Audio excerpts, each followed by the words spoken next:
New numbers from Quebec Statistics Institute show fewer Quebecers have a family doctor. In 2020, just over 500,000 Quebecers were on the wait list to see a specialist. And as of May, there are now more than 900,000 people on the list. Quebec is facing a healthcare crisis. More than 1 out of 5 Quebecers don't have a family doctor. To fill that void, we would need 1,500 to 2,000 family doctors. In Quebec, there are approximately 3,000 foreign trained doctors. And out of those 3,000, up to 60% don't work in their profession. So there are up to an estimated 1,800 doctors in Quebec currently not working in their field.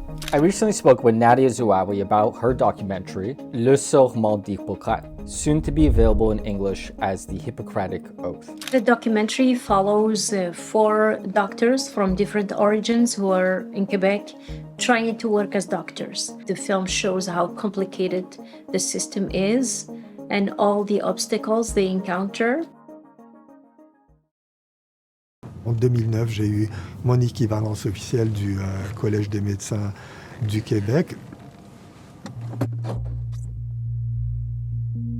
Quand j'ai eu la fameuse lettre du Collège des médecins, je me rappelle, j'étais tellement content. On a fait un party mémorable. Et ensuite, pour moi, c'était naturel. Le plus dur est fait. Normalement, le reste, c'est question de formalité administrative.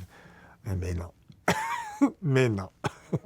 If you have a medical degree from abroad, it is very complicated to become a doctor in Quebec and Canada. There are 2 main pathways, obtaining a regular permit or a restrictive permit. Let's look at the process for obtaining a regular permit to practice medicine. In Quebec, you must first have your medical degree recognized by Le Collège des médecins du Québec by passing 2 exams, costing thousands of dollars. After their degree is recognized, they must complete a residency at one of Quebec's 4 medical schools. That residency can last anywhere from 2 to 4 years. To be admitted to a residency program, many medical schools in Quebec require applicants to have their permanent residency. Candidates must also show a very high level of fluency in French. This isn't a comprehensive summary, as the process is complex and can often be contradictory. I also spoke to Dr. Fernanda Juarez. She's one of the 4 doctors that appeared in this documentary. She is a researcher, lecturer, and a resident in psychiatry at McGill University. And I also remember when I applied to this programme de travailleurs réguliers, like you got points for what was your profession. And they gave more points for the professions that Quebec needed. But if you were a medical doctor, you got 0 points because they were giving these points for ready to practice. And because it is so hard to practice as a doctor, they don't consider that a physician that immigrates is ready to practice, so they get 0. Eventually, when I got my permanent residency in 2021, I had been here for 8 years. With temporary status, changing from study permit to work permit, always with the stress that if it expires, then what are you going to do? It's tough on the morale, it's discouraging, it's exhausting, and it takes away a part of your identity because being a doctor and having practice as a doctor is a part of who you are. And there's studies in mental health, immigrant mental health, that show that one of the biggest predictors of like mental health problems after immigrating is not being able to do the job that you were doing at home. Yeah. In some universities, it was you have to have practiced full time during at least 1 year in the last 2 years. So that's the kind of thing that becomes impossible, right? It's meant to be there so that very few people get in. Because how am I going to be here to get my permanent residency status and practice medicine full time at the same time when I'm not allowed to practice medicine here? As you can see, there are many steps involved in the process you must go through if you wish to practice medicine in Quebec. The process may take a long time, and not all applications result in the issue of a permit. Each applicant completes their steps at their own pace. Therefore, we encourage you to continue practicing your profession in your country while your case is being reviewed. So there's nothing you can do in Canada that counts as clinical experience.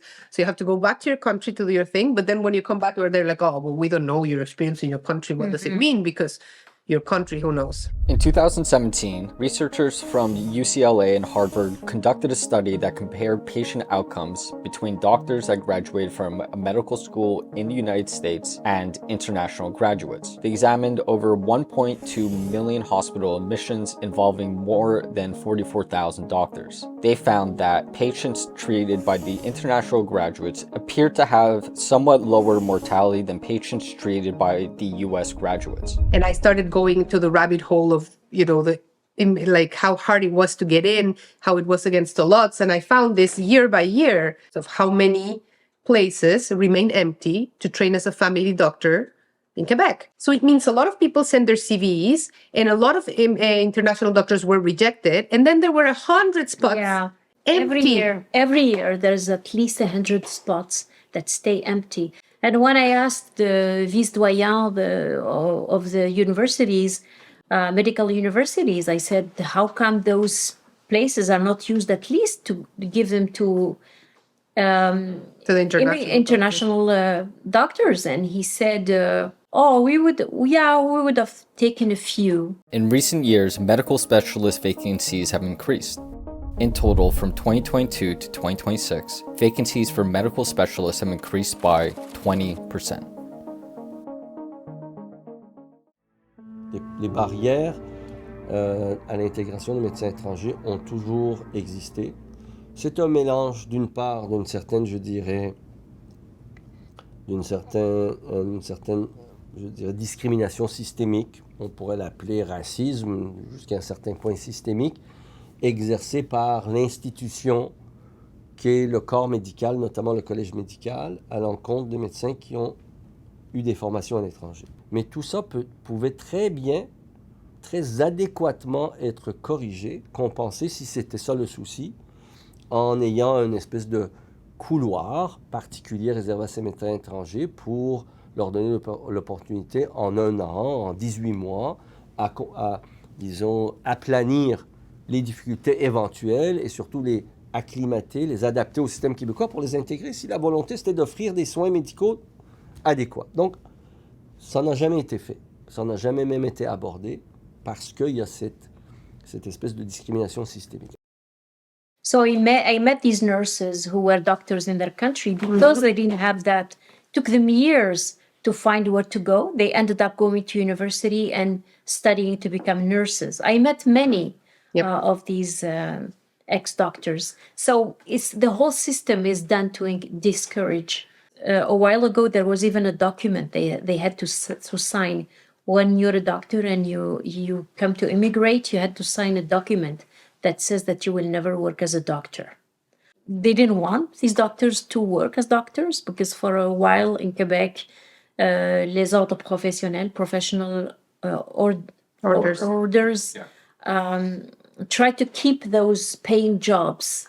I think it's more, as I said, from inside the medical profession that are like, well, I mean, who are you? Like coming from outside and wanting to get into our niche. It gets reflected on what it takes to get there. No one has come and said, let's make it easier for these doctors yet. Because there's a need. I mean, we're at a point where people die in emergencies.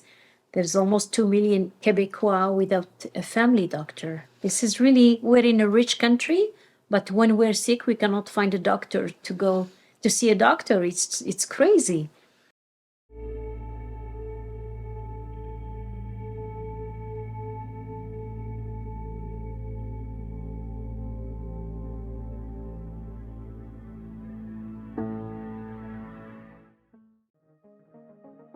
In 2022, the University of Saskatchewan granted 47 residency positions to international medical graduates. In that same year, all 4 universities in Quebec granted 48 positions. In 2025, Quebec had 84 vacant residency positions at our universities. 69 of those were residencies to practice family medicine. In total, Ontario had 3 unfilled positions. In 2007, groups representing international medical graduates accused Quebec's universities of discrimination. They said 174 graduates with recognized equivalencies were denied residencies, despite 85 vacancies. A spokesperson for Quebec's medical faculties replied that the positions were left empty because the candidates didn't meet their standards. Quebec also has some of the strictest currency of practice rules in Canada. Take the currency of practice requirements for the accelerated family doctor programs. In Quebec, graduates must have practiced medicine full-time for 1 year out of 3 before applying to a medical program, whereas in Ontario, it is half a year of practice. I had somebody who said, would a Quebecois filmmaker make a film like yours? I said, yes, of course, but I think we have the sensitivity because we see some problems in our communities that maybe the Quebecois don't see. And it's up to us to tell these stories, to build bridges in these communities. And I think they would benefit a lot by integrating more Francophone immigrants, not just in medical, but especially in the media, in cinema, in other fields that are going to make Quebec richer.